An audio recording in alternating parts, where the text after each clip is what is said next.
اعوذ باللہ من الشیطان الرجیم بسم اللہ الرحمن الرحیم رب اشرح لی صدری ویسر لی امری واحلل عقدۃ من لسانی یفقہوا قولی رب زدنا علما رب زدنا علما رب زدنا علما۔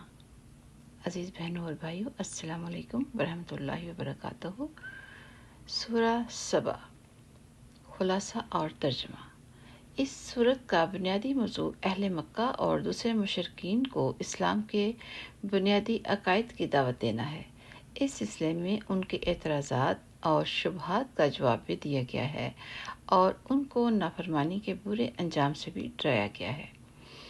اسی مناسبت سے ایک طرف حضرت داؤد اور حضرت سلیمان علیہ السلام کی اور دوسری طرف قوم سبا کی عظیم الشان حکومتوں کا ذکر فرمایا گیا ہے۔ حضرت داؤد اور حضرت سلیمان علیہ السلام کو ایسی زبردست سلطنت سے نوازا گیا جس کی کوئی نظیر نہیں ملتی، لیکن ان برگزیدہ پیغمبروں کو کبھی اس سلطنت پر ذرہ برابر غرور نہیں ہوا اور وہ اس سلطنت کو اللہ تعالیٰ کا انعام سمجھ کر اللہ تعالیٰ کے حقوق ادا کرتے رہے اور اپنی حکومت کو نیکی کی ترویج اور بندوں کی فلاح و بہبود کے کاموں میں استعمال کیا، چنانچہ وہ دنیا میں بھی سرخرو رہے اور آخرت میں بھی اونچا مقام پایا۔ دوسری طرف قوم سبا کو، جو یمن میں آباد تھی، اللہ تعالیٰ نے ہر طرح کی خوشحالی سے نوازا، لیکن انہوں نے ناشکری کی روش اختیار کی اور کفر و شرک کو فروغ دیا، جس کا نتیجہ یہ ہوا کہ ان پر اللہ تعالیٰ کا عذاب آیا اور ان کی خوشحالی ایک قصہ پارینہ بن کر رہ گئی۔ ان دونوں واقعات کو ذکر فرما کر سبق یہ دیا گیا ہے کہ اللہ تعالیٰ کی طرف سے کوئی اقتدار حاصل ہو یا دنیوی خوشحالی نصیب ہو تو اس میں مگن ہو کر اللہ تعالیٰ کو بھلا بیٹھنا تباہی کو دعوت دینا ہے۔ اس سے مشرکین کے ان سرداروں کو متنبہ کیا گیا ہے جو اپنے اقتدار کے گھمنڈ میں مبتلا ہو کر دین حق کے راستے میں روڑے اٹکا رہے تھے۔ یہ سورت مکی ہے اور اس میں 54 آیتیں اور 6 رکوع ہیں۔ ترجمہ۔ بسم اللہ الرحمن الرحیم۔ تمام تعریف اس اللہ کی ہے جس کی صفت یہ ہے کہ آسمانوں اور زمین میں جو کچھ ہے سب اسی کا ہے اور آخرت میں بھی تعریف اسی کی ہے، اور وہی ہے جو حکمت کا مالک ہے، مکمل طور پر باخبر، اور وہ ان چیزوں کو بھی جانتا ہے جو زمین کے اندر پائی جاتی ہیں اور ان کو بھی جو اس سے باہر نکلتی ہیں، اور ان کو بھی جو آسمان سے اترتی ہیں اور ان کو بھی جو اس میں چڑھتی ہیں، اور وہی ہے جو بڑا مہربان ہے، بہت بخشنے والا ہے۔ اور جن لوگوں نے کفر اپنا لیا ہے وہ کہتے ہیں کہ ہم پر قیامت نہیں آئے گی۔ کہہ دو کیوں نہیں آئے گی؟ میرے عالم الغیب پروردگار کی قسم، وہ تم پر ضرور آ کر رہے گی۔ کوئی ذرہ برابر چیز اس کی نظر سے دور نہیں ہوتی، نہ آسمانوں میں نہ زمین میں، اور نہ اس سے چھوٹی کوئی چیز ایسی ہے نہ بڑی جو ایک کھلی کتاب یعنی لوح محفوظ میں درج نہ ہو۔ اور قیامت اس لیے آئے گی تاکہ جو لوگ ایمان لائے ہیں اور انہوں نے نیک عمل کیے ہیں، اللہ ان کو انعام دیں، اور ایسے لوگوں کے لیے مغفرت ہے اور باعزت رزق۔ اور جن لوگوں نے ہماری آیتوں کے بارے میں یہ کوشش کی ہے کہ انہیں ناکام بنائیں، ان کے لیے بلا کا دردناک عذاب ہے۔ اور اے پیغمبر، جن لوگوں کو علم عطا ہوا ہے وہ خوب سمجھتے ہیں کہ تم پر تمہارے رب کی طرف سے جو کچھ نازل کیا گیا ہے وہ حق ہے، اور اس اللہ کا راستہ دکھاتا ہے جو اقتدار کا مالک بھی ہے اور ہر تعریف کا مستحق بھی۔ اور یہ کافر لوگ ایک دوسرے سے کہنے لگے ہیں، کیا ہم تمہیں ایک ایسے شخص کا پتہ بتائیں جو یہ خبر دیتا ہے کہ جب تم مر کر بالکل ریزہ ریزہ ہو چکو گے اس وقت تم ایک نئے جہنم میں آؤ گے۔ پتہ نہیں اس شخص نے اللہ پر جھوٹ باندھا ہے یا اسے کسی طرح کا جنون لاحق ہے؟ نہیں، بلکہ حقیقت یہ ہے کہ جو لوگ آخرت پر ایمان نہیں رکھتے وہ خود عذاب میں پرلے درجے کی گمراہی میں مبتلا ہیں۔ بھلا کیا ان لوگوں نے اس آسمان اور زمین کو نہیں دیکھا جو ان کے آگے بھی موجود ہیں اور ان کے پیچھے بھی؟ اگر ہم چاہیں تو ان کو زمین میں دھسا دیں یا آسمان کے کچھ ٹکڑے ان پر گرا دیں۔ حقیقت یہ ہے کہ اس میں ہر اس بندے کے لیے ایک نشانی ہے جو اللہ کی طرف رجوع کرنے والا ہو۔ اور واقعہ یہ ہے کہ ہم نے داؤد کو خاص اپنے پاس سے فضل عطا کیا۔ اے پہاڑوں، تم بھی تسبیح میں ان کے ساتھ ہم آواز بن جاؤ، اور اے پرندوں تم بھی۔ اور ہم نے ان کے لیے لوہے کو نرم کر دیا تھا کہ پوری زریں بناؤ اور کڑیاں جوڑنے میں توازن سے کام لو۔ اور تم سب لوگ نیک عمل کرو، تم جو عمل بھی کرتے ہو میں اسے دیکھ رہا ہوں۔ اور سلیمان کے لیے ہم نے ہوا کو تابع بنا دیا تھا۔ اس کا صبح کا سفر بھی 1 مہینے کی مسافت کا ہوتا تھا، اور شام کا سفر بھی 1 مہینے کی مسافت کا۔ اور ہم نے ان کے لیے تانبے کا چشمہ بہا دیا تھا۔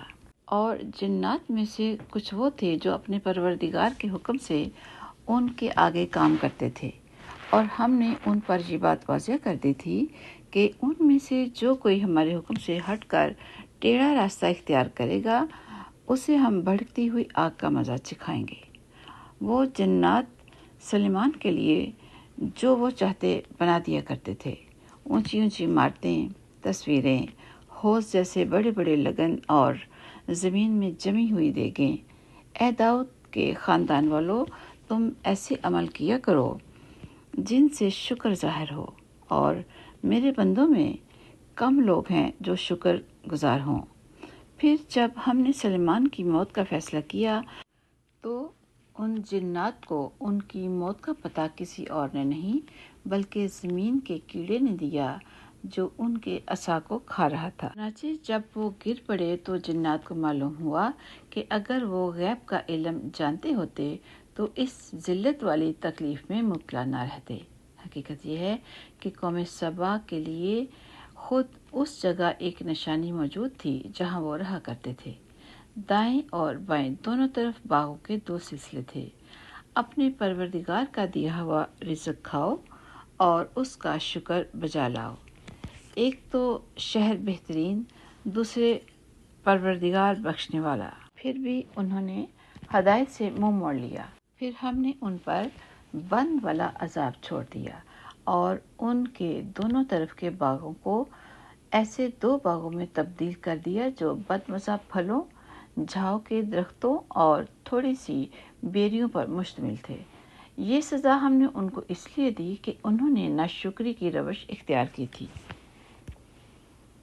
اور ایسی سزا ہم کسی اور کو نہیں بڑے بڑے ناشکروں ہی کو دیا کرتے ہیں۔ اور ہم نے ان کے اور ان بستیوں کے درمیان جن پر ہم نے برکتیں نازل کی ہیں ایسی بستیاں بسا رکھی تھیں جو دور سے نظر آتی تھیں، اور ان میں سفر کو نپے تلے مرحلوں میں بانٹ دیا تھا، اور کہا تھا کہ ان بستیوں کے درمیان راتیں ہوں یا دن امن و امان کے ساتھ سفر کرو۔ اس پر وہ کہنے لگے کہ ہمارے پروردگار ہمارے سفر کی منزلوں کے درمیان دور دور کے فاصلے پیدا کر دے، اور یوں انہوں نے اپنی جانوں پر ستم ڈھایا، جس کے نتیجے میں ہم نے انہیں افسانہ ہی افسانہ بنا دیا اور انہیں ٹکڑے ٹکڑے کر کے بالکل تتر بتر کر دیا۔ یقیناً اس واقعے میں ہر اس شخص کے لیے بڑی نشانیاں ہیں جو صبر و شکر کا خوگر ہو، اور واقعی ان لوگوں کے بارے میں ابلیس نے اپنا خیال درست پایا، چنانچہ یہ اسی کے پیچھے چل پڑے سوائے اس گروہ کے جو مومن تھا۔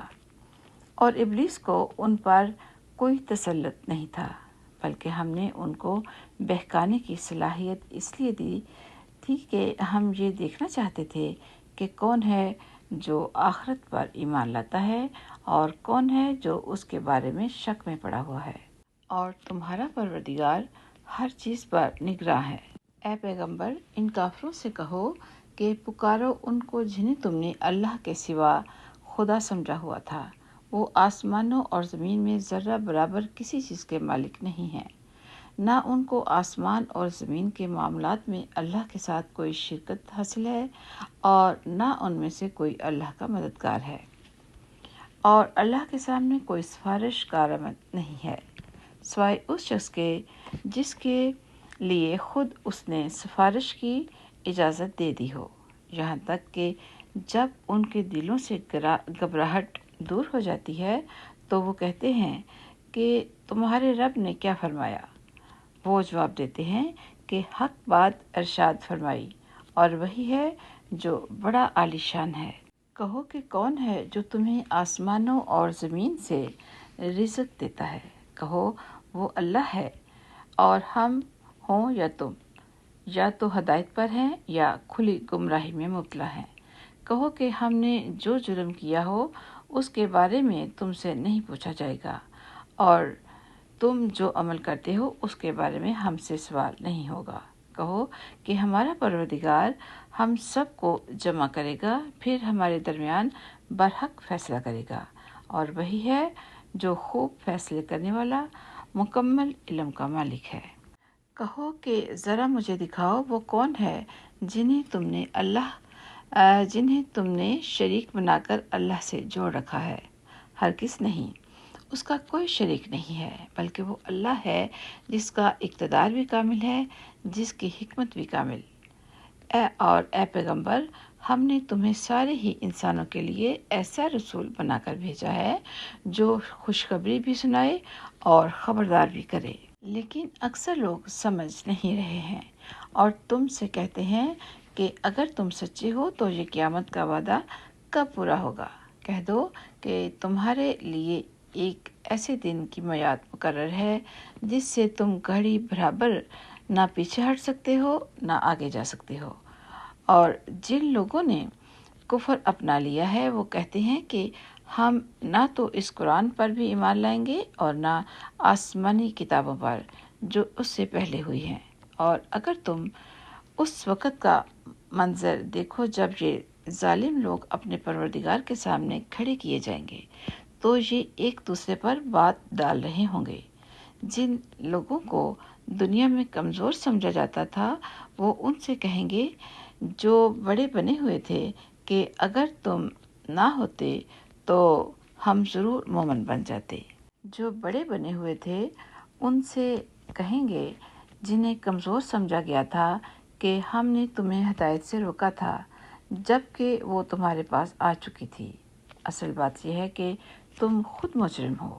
اور جنہیں کمزور سمجھا گیا تھا وہ ان سے کہیں گے جو بڑے بنے ہوئے تھے کہ نہیں، یہ تمہاری رات دن کی مکاری ہی تو تھی جس نے ہمیں روکا تھا۔ جب تم ہمیں تاکید کرتے تھے کہ ہم اللہ سے کفر کا معاملہ کریں اور اس کے ساتھ دوسروں کو شریک مانیں، اور یہ سب جب عذاب کو دیکھ لیں گے تو اپنا پچھتاوا چھپا رہے ہوں گے۔ اور جن لوگوں نے کفر اختیار کیا تھا ہم ان سب کے گلوں میں توق ڈال دیں گے، ان کو کسی اور کا نہیں، انہی اعمال کا بدلہ دیا جائے گا جو وہ کیا کرتے تھے۔ اور جس کسی بستی میں ہم نے کسی کو خبردار کرنے والا پیغمبر بھیجا، اس کے خوشحال لوگوں نے یہی کہا کہ جس پیغام کے ساتھ تمہیں بھیجا گیا ہے ہم اس کو ماننے کا انکار کرتے ہیں، اور کہا کہ ہم مال اور اولاد میں تم سے زیادہ ہیں اور ہمیں عذاب ہونے والا نہیں ہے۔ کہہ دو کہ میرا پروردگار جس کے لیے چاہتا ہے رزق کی فراوانی کر دیتا ہے اور جس کے لیے چاہتا ہے تنگی کر دیتا ہے، لیکن اکثر لوگ اس بات کو سمجھتے نہیں ہیں۔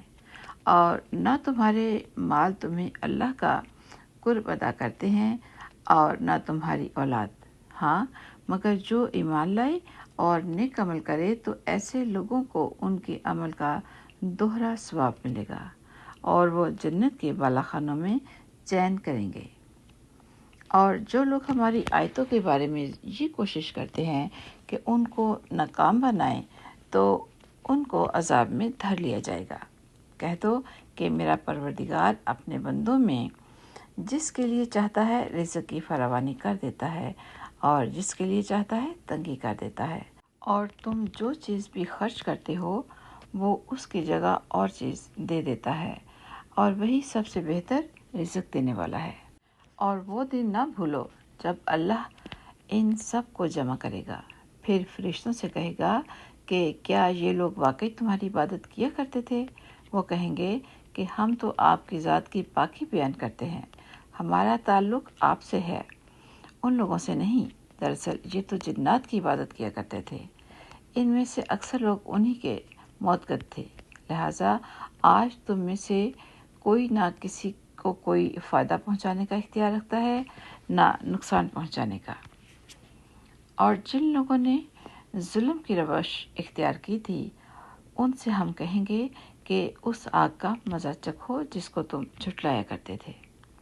اور جب ہماری آیتیں جو مکمل وضاحت کے ساتھ کی حامل ہیں ان کو پڑھ کر سنائی جاتی ہیں تو یہ ہمارے پیغمبر کے بارے میں کہتے ہیں کہ کچھ نہیں، یہ شخص بس یہ چاہتا ہے کہ تم لوگوں کو ان معبودوں سے برگشتہ کر دے جنہیں تمہارے باپ دادے پوجتے آئے ہیں، اور کہتے ہیں کہ یہ قرآن کچھ بھی نہیں، ایک من گھڑت جھوٹ ہے۔ اور جب ان کافروں کے پاس حق کا پیغام آیا تو انہوں نے اس کے بارے میں یہ کہا کہ یہ تو ایک کھلے جادو کے سوا کچھ نہیں ہے، حالانکہ ہم نے انہیں پہلے نہ ایسی کتابیں دی تھی جو یہ پڑھتے پڑھاتے ہوں، اور نہ اے پیغمبر تم سے پہلے ہم نے ان کے پاس کوئی خبردار کرنے والا نبی بھیجا تھا، اور ان سے پہلے لوگوں نے بھی پیغمبروں کو جھٹلایا تھا، اور یہ عرب کے مشرکین تو اس ساز و سامان کے 10ویں حصے کو بھی نہیں پہنچے ہیں جو ہم نے ان سے پہلے لوگوں کو دے رکھا تھا، پھر بھی انہوں نے میرے پیغمبروں کو جھٹلایا، تو دیکھ لو کہ میری دی ہوئی سزا کیسی سخت تھی۔ اے پیغمبر ان سے کہو کہ میں تمہیں صرف ایک بات کی نصیحت کرتا ہوں، اور وہ یہ کہ تم چاہے دو مل کر اور چاہے اکیلے اکیلے اللہ کی خاطر اٹھ کھڑے ہو، پھر انصاف سے سوچو تو فوراً سمجھ میں آ جائے گا کہ تمہارے اس ساتھی یعنی محمد صلی اللہ علیہ وسلم میں جنون کی کوئی بات بھی تو نہیں ہے، وہ تو ایک سخت عذاب کے آنے سے پہلے تمہیں خبردار کر رہے ہیں۔